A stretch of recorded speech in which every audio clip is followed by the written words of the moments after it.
Welcome everyone to Love and Pod, the weekly Trigun Stampede podcast. I am your host, Lady Zeon, the Double Fang, and with me as always is my co-host, Kai, the non-binary Typhoon. What number are we on in our streak? I forgot to count. I forgot to check. This is our 4th episode in a row. We have doubled the amount of consecutive recordings we have done. Woohoo! Yeah. Okay, so first thing I wanted to talk about is I wanted to actually go back to episode 7? Yeah, the last episode that we did. We were both really disappointed. We all had a lot of negative things to say, and a lot of it kind of revolved around Livio kind of exiting the plot early in the episode, as well as just all the weird shit with the ion cannon and how nothing was really clearly conveyed. And I feel like I didn't articulate it well enough, so I kind of want to come back around to it this episode to say one of my big problems with it is that you had a conflict that was both internal and external with Livio. Like, you know, you have the external conflict of he is literally dangerous and is trying to kill them, and the internal conflict between his history with Wolfwood and him now having to, like, fight against his brainwashed best friend.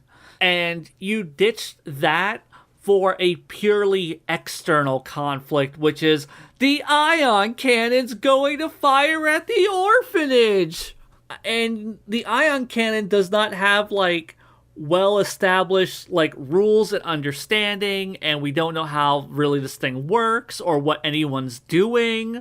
And it is just such a massive downgrade in terms of stakes and dramatic tension. Yeah, I agree 100%. That's basically the feeling. I know, like, as someone who's done some writing and making characters and stuff, it's a common struggle I found with myself and with others I've talked to get an internal and external conflict, because it's like a common understanding that you want both.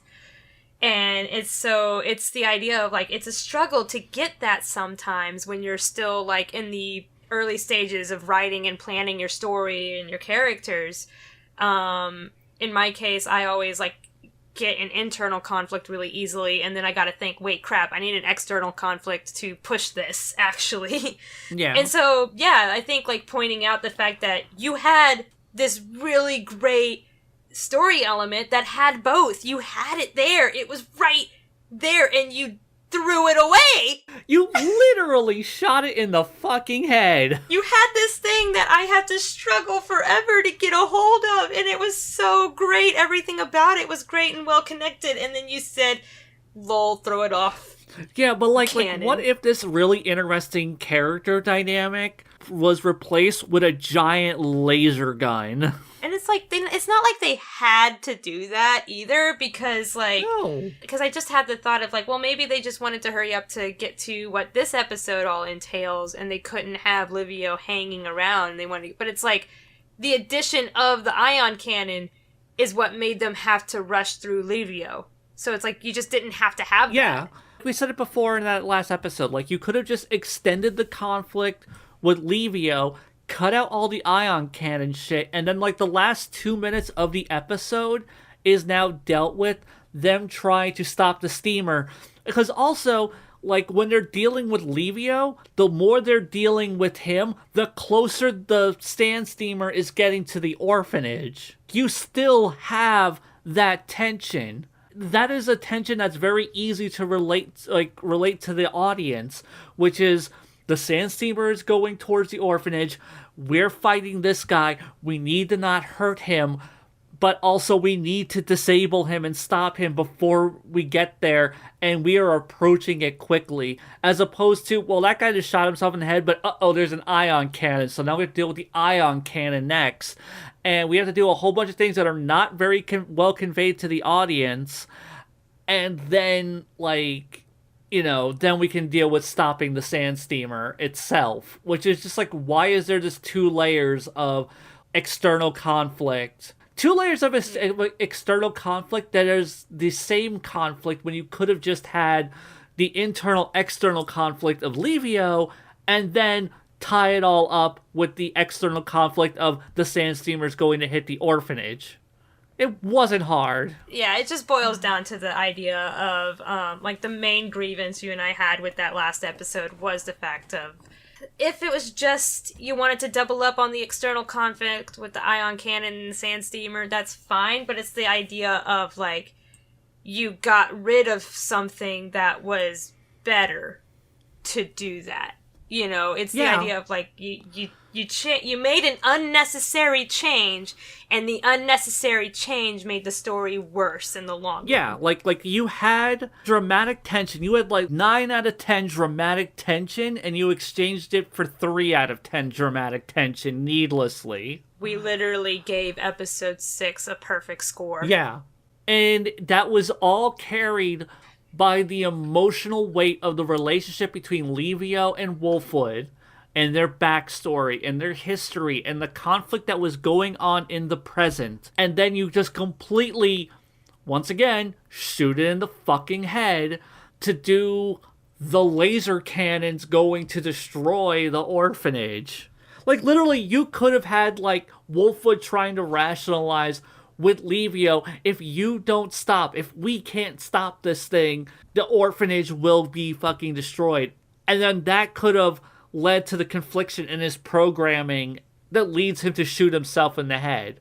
You still could have had that. And then, like, you don't spend half an episode with him just sitting in the fucking desert and Legato going, go back around and pick up his fucking dead-ass body so we can reanimate it. So, speaking of backstories, you want to get into this episode? Man, we fucking called it, though, with, like, this being the backstory episode and nothing else.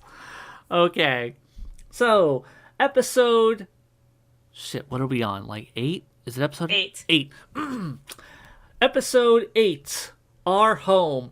It opens... This is all flashback, baby. So we're starting like little baby Vash and little baby Knives hanging out with Rem. It's their first birthday.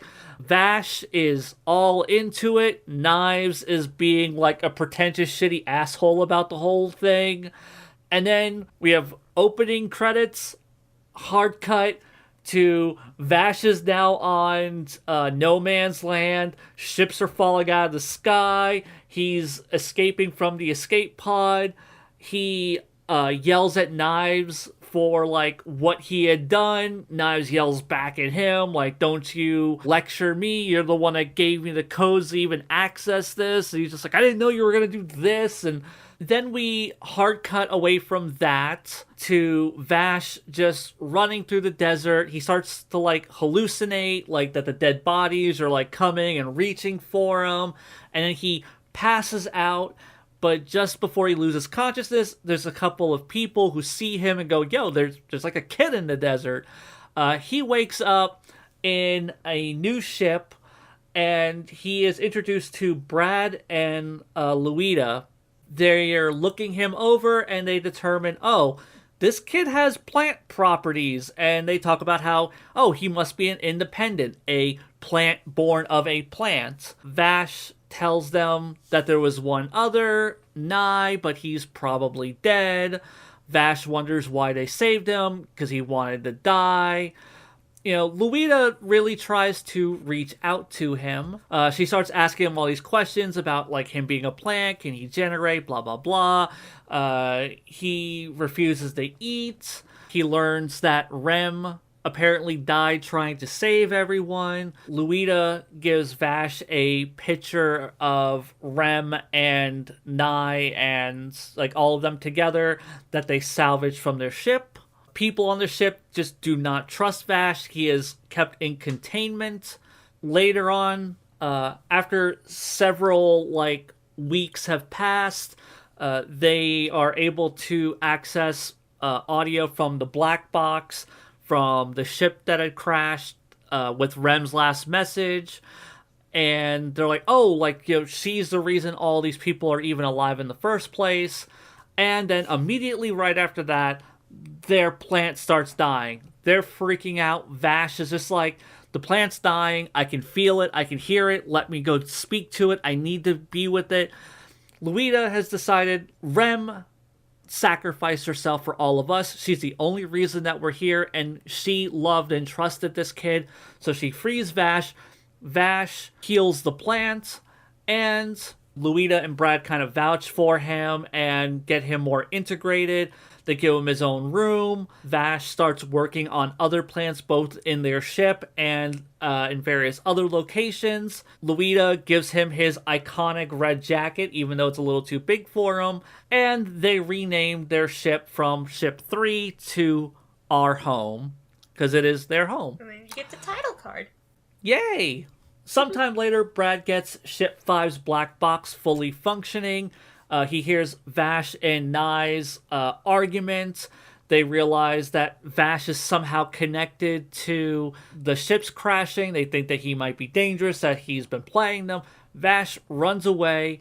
Luita finds a letter saying that Vash is sorry for lying to them, and that, an independent caused this, and an independent needs to try and make it right. Luita goes out looking for him, and then we actually get a bit of a flash forward where Vash wakes up back at home with his robot arm, and then we flash back again to Vash approaching a structure, all of these dying plants, and surrounded by some people is knives. End of episode. Whew. That was a lot of backstory, and we're not even done yet. No, we got cliffhangered on the backstory. Right? Oh. So now the question is this gonna, follow through in the very next episode? I really feel like it will. I mean, I feel like it has to. I worry. I've been burned. I've been burned by the Professor Layton anime. Okay. Of, all this episodic nonsense of, okay, it's a little childish or whatever, but fine. And then we get okay, now let's go into the big mystery of the anime. And they end it with intense cliffhanger of, oh my god, where did he go? What's going on? And then the very next episode is back to episodic BS. My prediction for the next episode is going to be half recap, half set in present day. And I think that set in present day would be cool if we had half recap and half what Nye is doing now, what Knives is doing. Oh yeah, no, that would also work really well.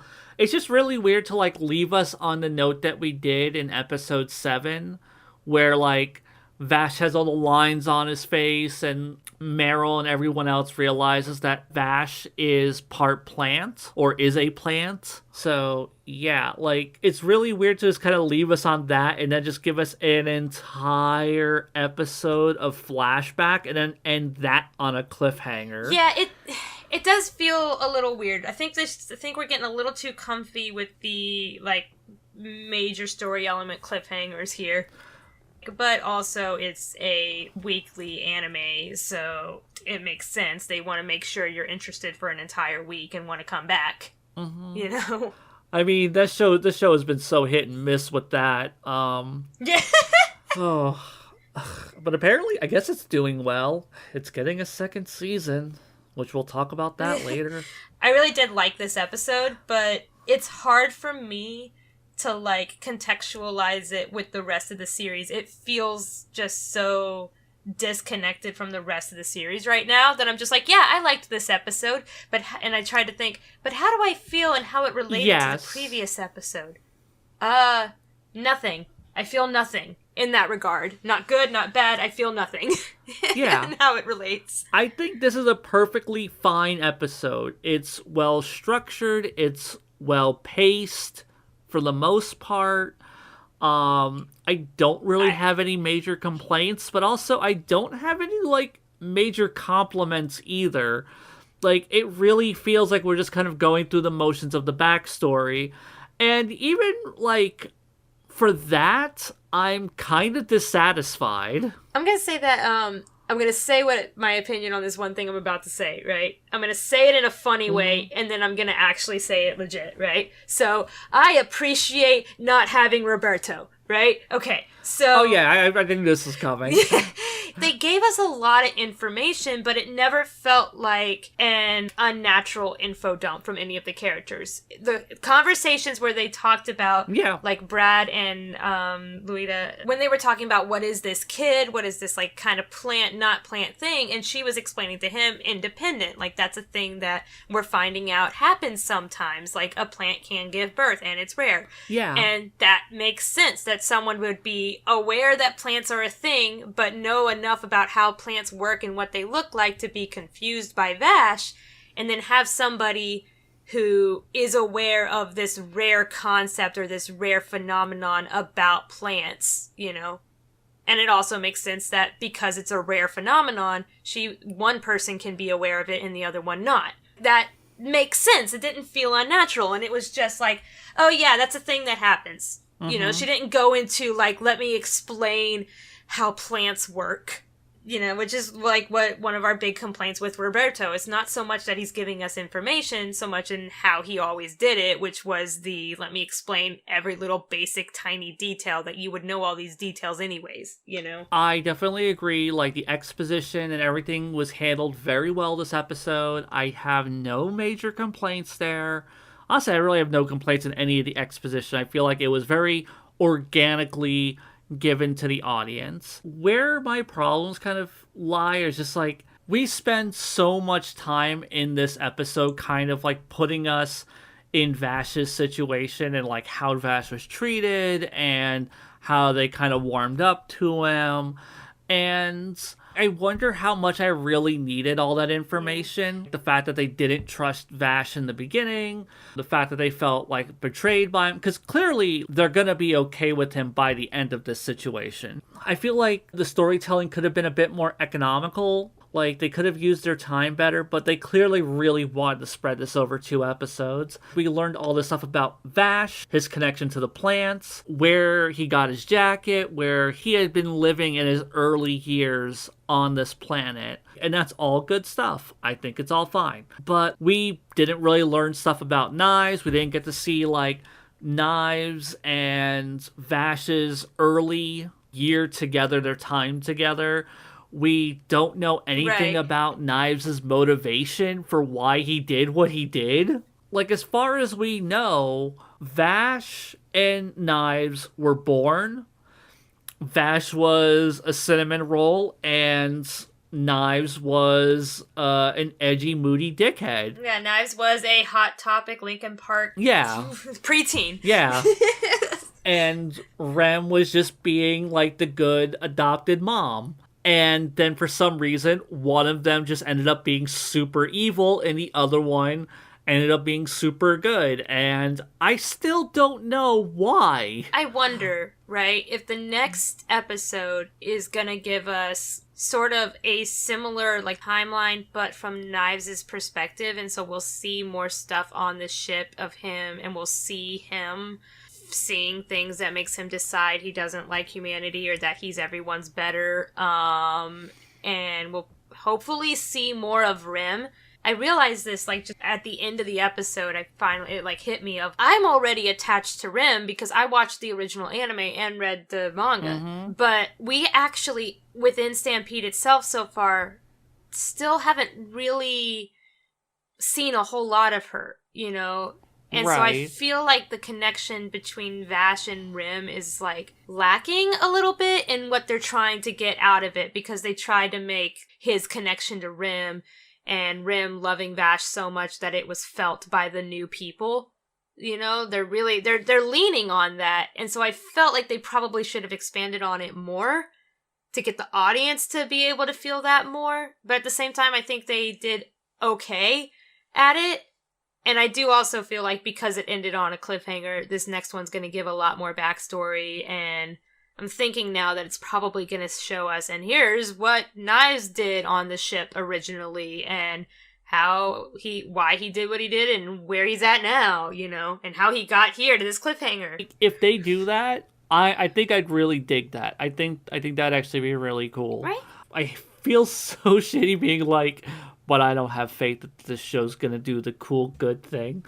Because, like, I've been burned by it. I have. Yeah, I was just to say, we were burned by episode 6 going into episode 7 of, like, being hyped up for, where's this gonna go? This is so cool. This is such a great setup, and this could do this really cool thing or this cool thing, and then Ion Cannon. I was, like, on the hyper coaster going up the fucking tracks, and then it brought me straight down into a brick wall, and I'm like, you fucker. Kind of, I'm with you on the mostly struggling to, like, find a whole lot to say, because it's like, yeah, it was alright, and I feel like a lot of it's kind of how I feel about this episode going forward is gonna hinge a lot on what happens in the next one. And I that's kind of how I feel too. Like, maybe we should have doubled up episodes on this one, because like, this one doesn't give us a whole lot to talk about, because it's just a lot of backstory.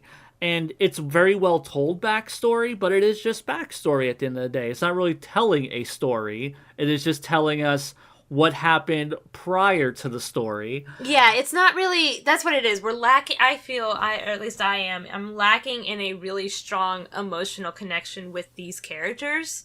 Mm-hmm. And so that's why I'm like, yeah, this was a well-written backstory moment, but I'm not emotionally invested, so I'm just like, yeah, it was good. I mean, I like Brad. I liked Brad a lot. I liked the Tsundere mentor type thing. I like that. I was gonna say, I really liked the characterization of Brad and Luita. I was kind of surprised to see Brad, like, in the show like this, because Brad is usually depicted as a much younger guy who was born much later. Like, he wasn't a part of the original ship crew, both in the old anime and in the manga. Luita, I actually, like, I don't know where, like when she was, like, if she was part of the original ship crew or not, because, like, she's depicted as definitely older, like, in the manga, and, like, she's probably still gonna be around in this series. You know, so they introduced Luita as, like, a younger woman, and then they're probably gonna have older Luita, like, in the manga. But yeah, no, I really liked their dynamic. I liked Brad. I feel like the characterization was really, really well executed. They did a really good job capturing guy who wants to, like, seem emotionless and standoffish and, like, no, I don't care about this kid. And he's just like, God damn it, I care about this kid. Stop fucking telling him. Like, that was cute. That was genuinely, like, nice character moments. Like, I really like Brad and Luita. And this is the first time I've really felt anything from Brad as a character. Like, Brad in the original series, I'm like, yeah, no, he's fine. Brad in the manga, yeah he's fine. This is like, I'm gonna say it, like, this is like my favorite take on Brad so far as a character, because I actually care about him, and I see personality, I see humanity in him. Yeah. I see the complications and, like, how he feels about Vash, and, like, the just kind of how real it is that he was, like, suspicious of him from the beginning. He had, like, you know, good reason to be suspicious, but he was, like, still open, and then opened up, you know, he was still open to the idea of, like, this kid being, like, you know, a kid and wanting to take care of him and help him out and stuff. And so he warms up to him, and then those earlier suspicions come back really hard, and so he says some shit in the heat of the moment, and then, like all of that whole, like, arc, I guess, felt very real. And the way he, like, felt bad when he heard, like, the letter, and was like, okay, tell Vash I said I'm sorry. It gave me the feeling of, like, the, what, Sebastian says in Guillermo del Toro's Pinocchio about fathers sometimes say certain things. I can't remember the exact quote. It's a very beautiful quote, though. I need You've seen Pinocchio! Like, yay! Yeah! Yeah, no, you never told me, because I didn't recommending it to you, and, like, sorry, this is now a Pinocchio podcast. Fuck Trigon. No, it's just... oh, sorry. Well, no, you're fine. But, like, you see what I'm saying, though, about, like, it felt like that, of the, like, genuine, the way that, like, Sebastian, like, cricket guy said to Pinocchio of, like, yeah, sometimes fathers say things in the moment that they think they mean, but they don't actually mean. Again, I wish I remembered the quote. This would be so much better of a comparison if I could remember the exact quote. But it felt very akin to that, you know? It felt very similar to that, and that's part of what I think. It's very hard to write people doing things and then immediately regretting it without it feeling forced. You know, it's really hard to make that work. And I guess this is all just a roundabout way to me to try to say, I feel like they've made it work, and I know that it's possible because I've seen it work very well in other things. You know? Speaking of things not feeling forced, I am going to talk about something that I do think feels forced. The rest of, like, the people on the ship, like, their attitude towards Vash before, like, Vash fixes the plant. Because they're, like, literally there's a fucking scene of them, like, looking at him through a window on his door. And they're just like, look at him, he's grotesque, is that it? Like, we should fucking kill it. And it's just like, what the fuck's wrong with you people? Why? Yo, he can hear you! like he's a goddamn kid. Like, and then, like, when he looked up at them and looked over at them, they, like, walked away as if they were like, oh, we don't want him eavesdropping. And it's like, what? Why were y'all just hanging out in the front? Yeah, no, that was... And we know that they know that people can hear them on the other side because Luita, like, talked to him through it before, so... that scene felt like really just trying to, like, look at how shitty Vash has and how much, like, Vash is prejudiced against, and it's just like, I did not like that scene at all. It felt it felt really, really lazy. Yeah, it also, like, it was a case of just wasn't necessary either. Like, I got the gist of it, but the nice woman was also hesitant and understanding of wanting to keep him locked up. And even if she was being nice, and Brad was very vocal about it. We didn't need to see, like, freaking bigotry, like, right outside his door. We didn't need to see plant racists standing outside of his door. I was gonna say that, I wasn't sure if I like, spouting, like, plant slurs at him. Like, we didn't need that. If there's one bad element in this entire episode, it is that one right there. I feel like this is more, like, first draft syndrome. Someone was just like, we need to, like, have some shitty things, like things that shows, like, your discomfort. And then someone just wrote in, yeah, no, we should, like, fucking kill this kid. Ew, what an ugly fuck. As, like, a placeholder. And then he forgot to go back, so then it just ended up in the actual episode.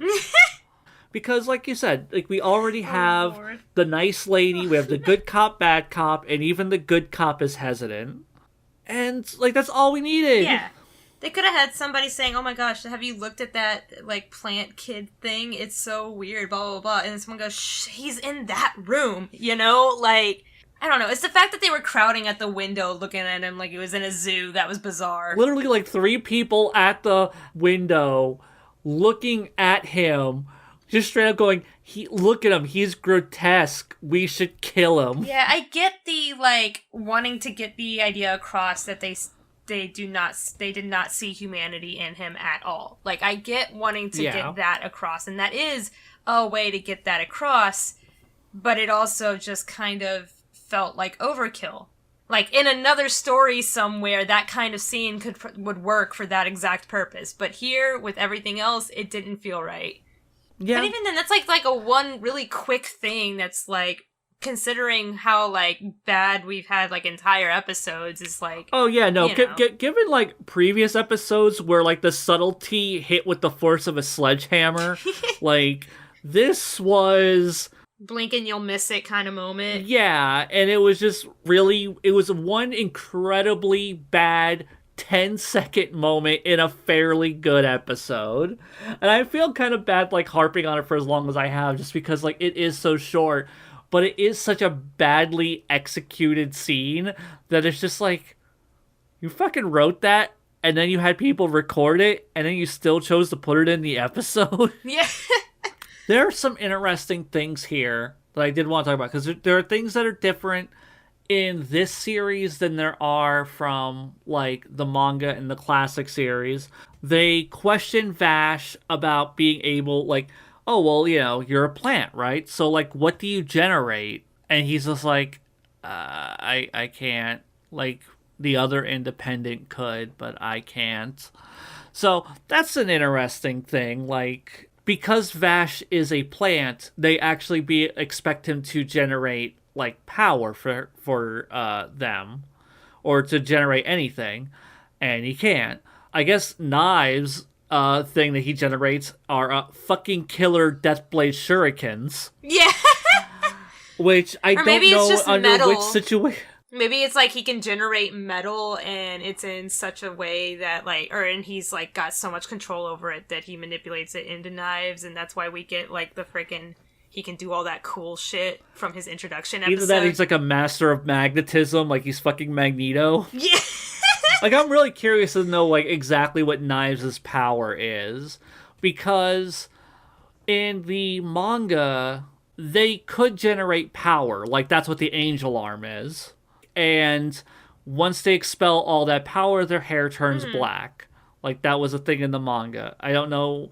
Honestly, given the fact that, like, Vash's hair is already, like, two-toned, I doubt they're actually gonna do the whole his hair turning black thing. Well, we'll see. Like, that was, like, his whole thing in, like, the manga, though. Like, he could generate energy and expel it like that. The same thing with Knives. Knives could, turn his body into literal tendril blades. Vash could turn his body into wings and feathers, and that was his thing. So, like, their bodies can mutate and take different forms and shapes that were part of their plant nature, as well as, they could expel mass amounts of energy. Like, apparently, like, in this continuity, plants all have set features, like this plant does this plant does this, which I would explain why like Genora Rock has two plants, one for one function, one for another, and clearly one of those functions was water. Yeah, I actually feel like that makes the world building feel more like concise, I guess might be the word. I don't know. I like that world building aspect better in the sense of like a plant can have the ability to generate one thing. Okay, well, this plant does this, so this plant's going to do this. Yeah. As opposed to just plants just vaguely generate whatever they feel like in the moment, I guess. Mm-hmm. It feels like it'd be easier for people to manipulate and, like, use if they knew exactly what the plant was going to dish out at a given point. And also going back to like episode 3 where Knives says like, oh, you can't control your gate yet. So clearly there is power inside of Vash that he just can't tap into yet. Oh, right! Sorry, I didn't realize that. So yeah, that's probably going to be his Angel Arm. Honestly, yeah. I would be shocked if the season didn't end with him firing the Angel Arm into like the moon. Please, I am begging for that to be the case. Like, you want to talk about losing iconography, the Angel Arm thing is, like, freaking, it's iconic to Trigun, Yeah, no, it's a massive part of the show, and him blasting the moon is, too. By the way, I am aware that the season has completed as of this recording. It just ended. Please no spoilers in the comments until after we've gotten there, because we don't know. We have been very good about, like, avoiding spoilers and, like... And not watching ahead. Mm-hmm. We're trying to be good. We're trying to keep to the spirit of the original plan for this podcast, and we've been doing great. And we have, 2 more episodes after this? Because I think it's 10 episodes, isn't 12. it? So we have 4 more episodes. Oh, it's 12? Oh, I need to... So yeah, like we're getting close to the end. This has been confirmed. Yeah. Like, it's a 12-episode first season, and then we're getting what they're calling, like, I think, final phase. So I guess the second season will be, like, another 12-ish episodes, and that's going to be the conclusion of it. Okay. I like that. I do. I feel like with the way the story has been going, it still feels like, if you consider that, they've kind of rushed through a lot of world-building stuff, but, there is still a lot more that can be done that doesn't feel like it can get covered in 4 episodes, right. Especially because we barely know anything about what Knives is actually up to, Like, hopefully this next episode will fill us in. I will say it was really, and it's not a bad thing, just kind of a weird thing, where Vash is, like, walking to confront Knives, and then it flashes forward to him waking up at home, and he now has his robotic arm, and he's just like, oh, they took care of me. And then it flashes back again to him approaching Knives and confronting him, and it's just like, well, gee, I wonder how that conversation's about to go. But yeah, honestly though, like, it's a backstory episode. I have it's a well-told one. I think it does a good job of like getting us in kind of Vash's mental state. It kind of does a really good job, with the exception of that one scene that we complained about, of like showing like people's kind of distrust of Vash slash like they're coming around to him. I like I said, I love the characterizations for Luita and Brad. I thought it was kind of neat that they actually gave like a name for what Vash and knives are, because independent is not a thing from the manga or anime. I remember in the manga, the whole idea was that like they were plants, but it was like a very confusing thing for everybody on They're the just ship. plants. And there was one before them that they experimented on, and then Rim felt horrible about that. So when they showed up, she just kept everyone else asleep and refused to tell anybody and took care of them. And the reason that happened was because nobody had any clue what the hell was going on with those guys existing. Yeah. You know, and I felt like that kind of left like me feeling wanting more information about, okay, but what the hell was going on with that by the end, you know? And meanwhile, the anime really did just go, you're a plant. Oh, okay. Like, the anime honestly, like, spends so much time not telling you, and I think there's a couple of visuals that hint at it in the old anime, and then, like, in the very last episode, like, when they're, like, having their duel, Knives says, like, has a throwaway line about them being a plant, and... Yeah, it's sort of like, you know that you are a plant, right? And it's like... Like, it doesn't matter to me. Wait, what? Wait... Is that what it is? Yeah, no, it's just like, wait, what? Go back. Because honestly, like, back when I had first watched Trigun, I never picked up on that. I had no clue what the hell they were. Yeah, I totally missed that too. I thought I was just stupid and didn't want to get rid of my credibility. Like, it wasn't until, like, my last rewatch where I was just like, because it had been so long since I had seen it, I didn't really remember it all too well. And I'm like, I wonder how blatantly obvious that is. So when I was watching it last year, I'm like, yeah, no, it's not obvious at all. There's like a couple of vague scenes. There's a couple of lines that are vaguely hinting at it. And then there's the very blink and you'll miss it dialogue between Knives and Vash of, you're a plant, I know, I don't care. And that's it. That I often have to like tell people all the time when they're like talking about their stories and writing their stories or showing me stuff that they want me to read over, that like you're gonna have pieces of world building and pieces of information that aren't relevant to your story, you know, and that you have to cut out because it's not relevant to your story and it just bogs everything down, right? And the original anime is the opposite of that problem. Of like, okay, but no, you do have to tell me some things. You do have to let me in on the stuff that is relevant, you know? Yeah, no, especially like given like how episodic the original series was. Like, they really could have told you that at any point and made that shit more clear. Alright, so I've pretty much said everything I wanted to say. We ended up having way more to say, I think, than we intended. Yeah, we keep doing that. But that's fair. That's, you know. Yeah. We feed off of each other. We start out going, well, I don't have much to say, but then the other person says something. And then, like, the ball starts rolling and just, you can't stop it. Next thing you know, we're 46 minutes in. Yep. Rating time. 1 to 6 bullets.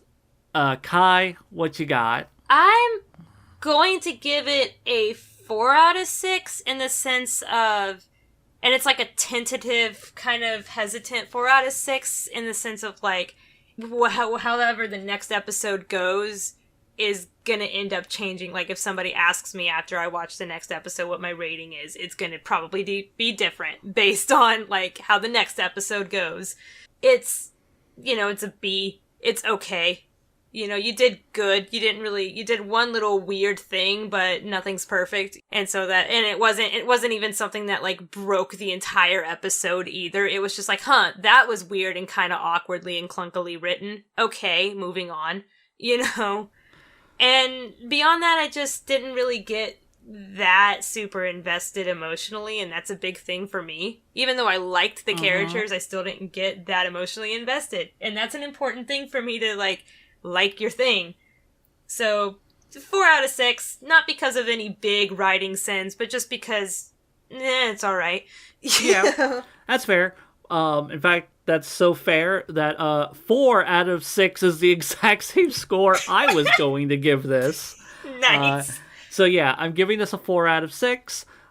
It's fine. Like, there's nothing wrong with it. It is competently done, but there's nothing, like, really noteworthy about it. It's basically kind of going through the motions of showing these events in Vash's life, and yeah, like, it's well done, but there's nothing really for me to, like, latch onto and, like, go, yeah, that's a banger episode. Something that's, like, important to remember, too, is that it's like, well, I can see the, like, complaints already with my third eye of, like, but you said it did good writing-wise, but why is it important for you to... Well, it's because, like, art is art, you know? And these are personal opinion scores of, like, this is what I got out of it, you know? So, and there is something to the fact that, like, somebody that I know was going to school as a music major, right? And so as a music major, they had to take composition classes, and they had to write compositions. And their professor told them, you know, there's nothing technically wrong with this, but it still feels lacking. You know, and there's this emotional... Like, and this person's totally fine with this, and they've told me this story, like, tons of times. Like, yeah, I can't really write music, but I still, you know, my artistry comes in playing it, you know, in how I play it. But all that to say that, like, there is something, like, it is a detriment if you can't get that sort of connection. Like, there has to be something, like, you can do everything technically right, and overall your art is still lacking. And that, yeah. I feel like, isn't something that should be, like, brushed aside as not important, you know? And that's why I'm, like, letting it affect my score, because it's, even though I know there's people out there who's like, no, you gotta be totally objective. It's art! No, I don't! Yeah, art is always gonna be subjective. Like I said, it is a perfectly fine, functional episode. It doesn't, like, excel at anything. I didn't feel anything. Even the visual aspects of it, like, I couldn't even say, like, oh my god, like, because usually we talk about how, like, this show really takes advantage of the CGI to deliver some really spectacular visuals and things that you just couldn't do 2D, and at no point is that the case in this episode. Yeah. This episode is very flat, very plainly, like, it's all competent, it's all fine. But from the visual standpoint to the, like, exposition to action for what little there is, all the components, they're all competent, but there's nothing that, like, pops. It's all just, you did good, kid, and that's fine. Like, a 4 out of 6 is not a bad score. It is the upper end of average. And that's what this episode was, the upper end of average. That's a really good way to put it. Yeah. You know, I like that. Now, next episode, I'm really holding it to some higher standards, because this episode gets the pass of being the backstory episode. Even though, like, Wolfwood got, like, a backstory episode, and we gave that shit a fucking perfect score. But you know what? Not everything can be the Wolfwood Levio backstory episode. I was gonna end this freaking recording going, like, take me back to the Wolfwood Levio episode. Like, I was gonna literally do exactly that. Give me my Yowie soft boys.